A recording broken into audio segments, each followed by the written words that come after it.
Gimanduan karon ni Gobernador Gwendolyn Garcia ang Department of Agriculture kun DA nga hundungon na una ang pagpaubos sa random testing sa mga baboy loko probinsya Sugbo alang sa African Swine Fever kun ESF. Kini gumikan kay gihulagway kini sa gobernadora nga di conclusive kun way kasiguruan nga African Swine Fever kun ESF bagyod ang nakapatay sa mga baboy. Diha sa dakbayan sa Karkar nga moy unang finding sa Department of Agriculture kun DA. Giangkon man tuod sa gobernadora nga adunay mga nangamatay nga baboy sa dakbayan sa Karkar. Apan dili usab kini ingon ana kadaghan kuno galing adunay ASF outbreak sa pipila ka mga barangay sa dakbayan. Dako ang pagduda sa gobernadora nga inay ASF posibleng hag kolera ang nakatakboy sa mga baboy. Nunot niini, nakigtambayayong nakaron ang kagamahanan sa probinsya Sugbo sa usa ka diagnostic center sa dakbayan nga motabang sa kagamahanan sa pagpaubos sa laing mas lawom nga testing sa mga sampol nga nakuha gikan sa mga baboy sa dakbayan sa Karkar aron masuta kon ASF bagyod ang gikamatyan niini. Mas may usab nga ang mga baboy nga giingong magpakita og sintomas sa ASF, ipaubos dayon sa isolation o na ipaubos sa testing ug di naapilon ang wala magpakita og sintomas. Niining pagiha, dili maangin ang ubang baboy nga wala magsakit. That using the PCR is the most accurate way of identifying ASF. But the PCR identifies the positivity of nucleic acid. Now whether this is D or this is R, it's nucleic acid. Which is why, as a diagnostic test, that's fine, but there has to be further diagnosis.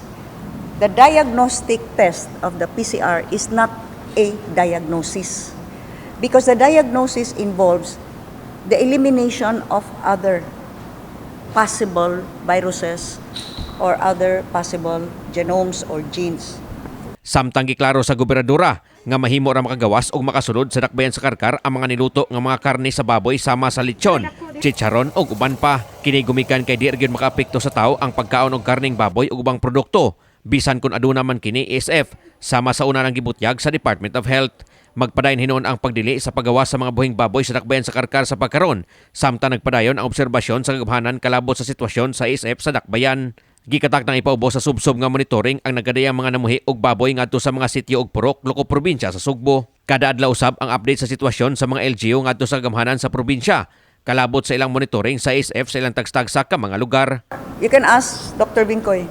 Ang ila pwede na chicharon, hotdog, sausage. Hasta inasal pwede. At besides, sa may kadlukan, and I repeat this to all Cebuanos, you can eat it. Labi na og lami, ugway lami ay kan Bugos day ka, pero lami mang lechon sa Karkar. Nga naman, why did they change? It's a complete reversal of their initial policy. I'm not talking of this present, ha? I'm not Presidente Rabataw, yung secretary. Ilan acting. Oh, he's taking, siya nagkuhan personally, ana. Nang-inherit nga mga polisiya.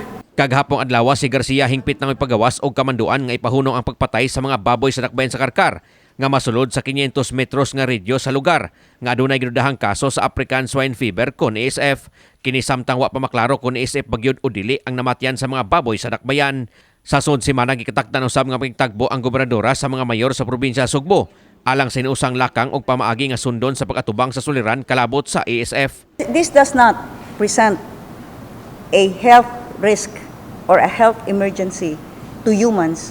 Why are we killing the healthy pigs? There's only one reason that I have been listening to, that I've been given.